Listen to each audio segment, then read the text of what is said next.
Welcome to Vijay maths for all. आज हम 10वीं क्लास का प्रश्नावली 4.1 का पहले प्रश्न का 5वां भाग हल करेंगे। प्रश्न क्या है? जांच कीजिए कि क्या निम्न द्विघात समीकरण है। और 5वां प्रश्न है 2x माइनस 1 x माइनस 3 बराबर x प्लस 5 x माइनस 1। सबसे पहले हम जान लेते हैं कि द्विघात समीकरण क्या है। द्विघात समीकरण का मानक रूप क्या होता है? ax² plus bx plus c बराबर 0 यह द्विघात समीकरण का मानक रूप होता है। जैसे यह प्रश्न है, अगर इसको हल करने पर इस रूप में आ जाए तो यह द्विघात समीकरण होगा। जैसे यहाँ पर 2x माइनस 1 है और यहाँ पर x माइनस 3 है, तो ये x क्या है? चर है, और एक क्या है? अचर।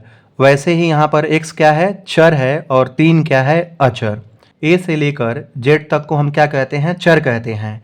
और जैसे गिनती की संख्या है 1 2 3 4 5 6, ये क्या है? इसे हम अचर कहते हैं। तो नियम क्या होता है कि चर के साथ चर प्लस हो सकता है या माइनस हो सकता है, और अचर के साथ अचर प्लस हो सकता है या फिर माइनस हो सकता है। जैसे मान लीजिए कि जैसे यहाँ पर क्या है? 2 है और यहाँ पर 3 है, तो 2 और 3 को अगर हम प्लस करेंगे तो क्या होगा? 5। 2 भी क्या है? अचर है, और 3 भी क्या है? अचर। तो अचर के साथ अचर प्लस हो सकता है और माइनस भी हो सकता है। जैसे यहाँ पर 2 में से अगर हम 3 माइनस करेंगे तो क्या होगा? -1। वैसे ही अगर मान लीजिए 2 चर दिया हुआ है, यहाँ पर x और यहाँ पर क्या है? 3x है, तो क्या होगा? यहाँ पर x और 3x क्या होगा? यहाँ पर प्लस करेंगे तो यहाँ पर 4x होगा। चर भी क्या होना चाहिए? सेम चर होना चाहिए। अगर यहाँ पर x है तो चर भी क्या होना चाहिए? x में ही होना चाहिए। अगर अलग अलग चर, मान लीजिए कि यह x है और यहाँ पर y है, तो यह दोनों प्लस नहीं होगा आपस में। जैसे मान लीजिए यहाँ पर y है और यहाँ पर क्या है? 3y है, तो यह प्लस होकर क्या होगा? यहाँ पर 3y है और यहाँ पर क्या है? 1y है, तो यहाँ पर क्या होगा? 4y। लेकिन अगर जैसे मान लीजिए कि x प्लस 1 है, तो एक चर है और एक अचर है, तो क्या होगा? x में 1 प्लस नहीं होगा। तो यहाँ पर क्या करेंगे हम? 2x से पहले x में गुना करेंगे, फिर 2x से 3 में गुना करेंगे, फिर 1 से x में गुना करेंगे, और फिर 1 से 3 में गुना करेंगे। यहाँ पर 2x से x में गुना करेंगे तो क्या होगा? 2x²।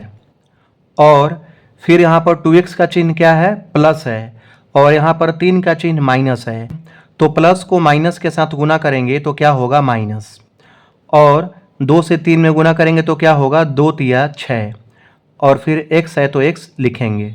1 का चिन्ह यहाँ पर माइनस है और x का चिन्ह यहाँ पर प्लस है, तो माइनस को गुना करेंगे प्लस से तो क्या होगा? माइनस।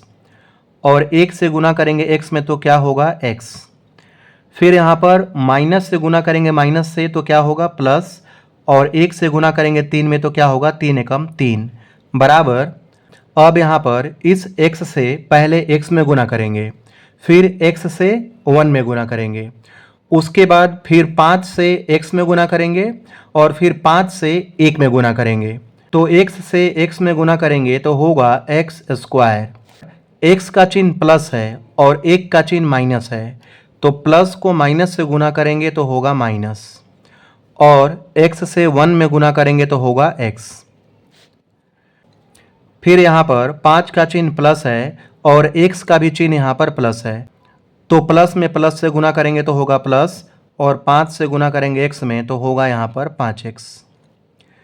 फिर यहाँ पर 5 का चिन्ह प्लस, 1 का चिन्ह माइनस है, तो प्लस और माइनस को गुना करेंगे तो क्या होगा? माइनस, और 5 से 1 में करेंगे गुना तो क्या होगा? 5 एकम 5।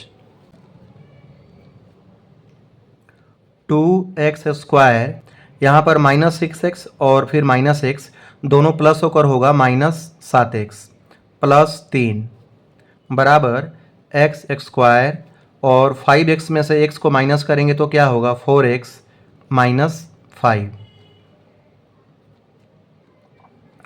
2x² माइनस 7x प्लस 3, और x² को बराबर के इस तरफ लाएंगे तो क्या होगा? -x²। वैसे ही 4x को इधर लाएंगे तो क्या होगा -4x, और -5 को इधर लाएंगे तो क्या होगा +5।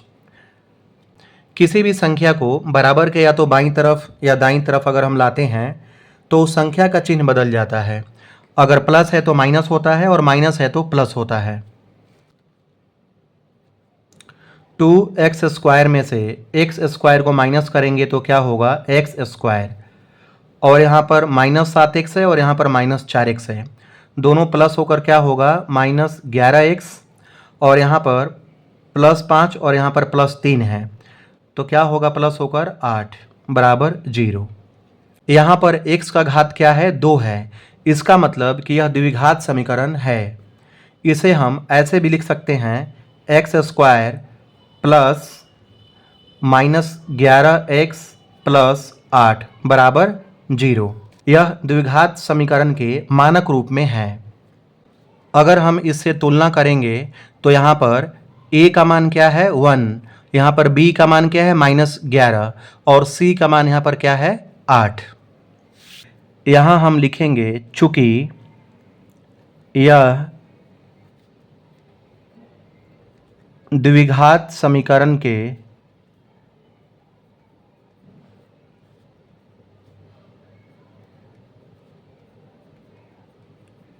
मानक रूप में है, अतः यह द्विघात समीकरण है।